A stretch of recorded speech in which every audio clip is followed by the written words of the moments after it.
Hey, what's going on, guys? My name is Agent Psycho, and I will apologize first if I sound a little bit nasally right now, because my nose is kind of clogged at the moment, and right now, as I look out my room window, it is really extremely foggy, so anyways, hopefully you guys can excuse my nasally voice, that some of you may be able to detect already, but anyways, we get started on the P90TR, the NX standard variant of the P90 family.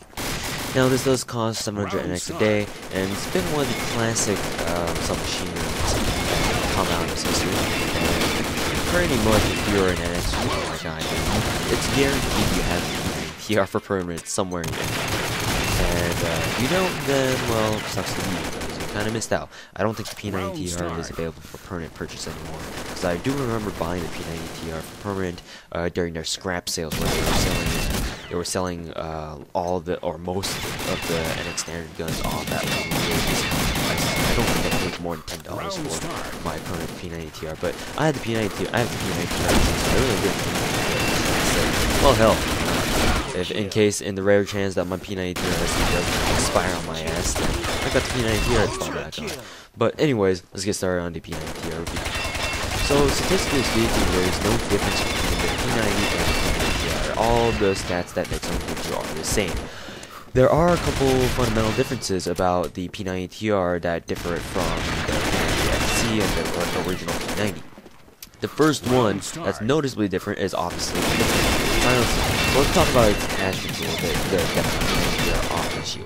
So, where the P90TR differs from the original P90 is the fact that it has its integrated scope removed and instead offers an S1 silencer. This silencer is, I want to say it's a unique firing sound, but it kind of reminds me of the old silencer sound, but actually no, scrap that thought. The P90TRs and the P90, the P90TR, the P90TR SE, and the Viper's P90TR all have the same silencer sound, and they are unique only to the P90 series of silencers. So, the silencer on the P90TR is one of the best, in my opinion. It's very, very quiet.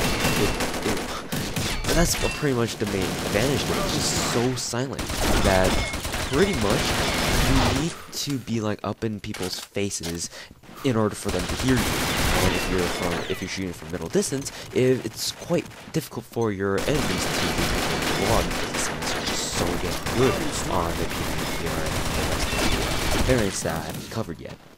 So, yes, the silencer is very good on the P90TR. However, the P90TR silencer does kind of give away a little bit because of its sheer length. The silencer is pretty long. I mean, the muzzle itself, I mean, the P90 SE, or the P90 series, the barrel is in a style of a weapon, so the actual muzzle is very short. That's why its overall length is very short. However, the integrated silencer in the P90TR kind of adds a lot more length to the actual weapon. So if you try to tackle out the corner, it's more difficult to do so.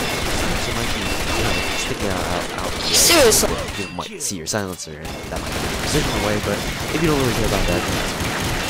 On top of that, it's a unique integrated silencer that was featured on the P90 SE, the original P90, has been removed. So you can either just go bare bones and not have a sound at all, or you can go with your choice of optics, like sight or A-power.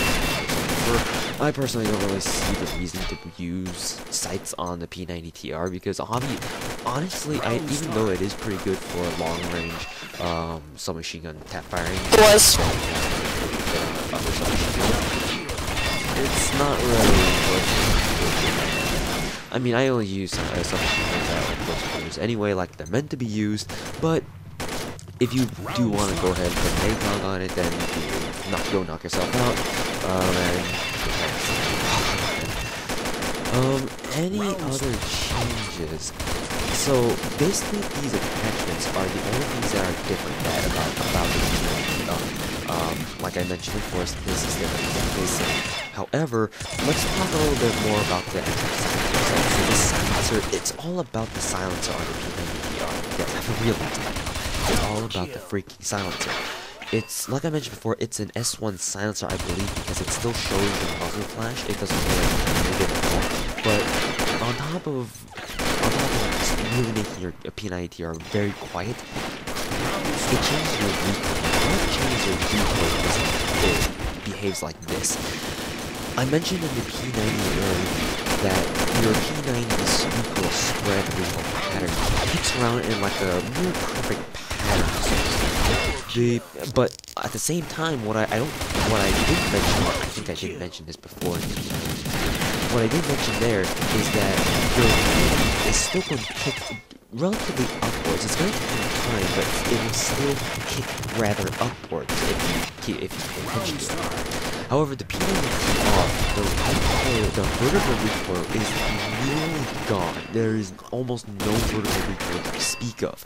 However, the silencer it doesn't reduce the recoil, it modifies it. And how it modifies it is that it shifts the recoil pattern of the P90 over on the P90TR side to side, so there's more horizontal recoil. It's barely noticeable, but you can see it. I can feel it, and it's very apparent to me because the P90 kicks around in a very circle, it kicks around in a circle. However, the P90TR, whenever I use it, I always get that feeling where it just kicks side to side. So there you have it. If you are using the P90TR and so there you go. If you don't really like horizontal recoil, then you better get used to it. Otherwise, just if you don't like it, then perfect. The P90TR is a good choice for you. So, anyways guys, thanks for watching. That's all I have on the P90TR. And next week, it's going to be on the P90TR SE. See you guys later. Round start.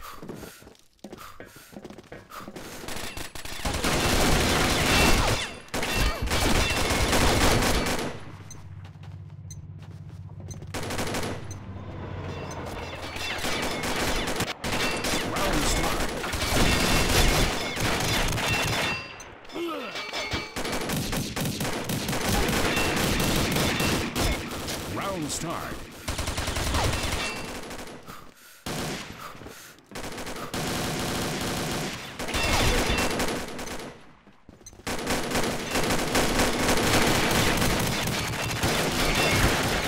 Round start.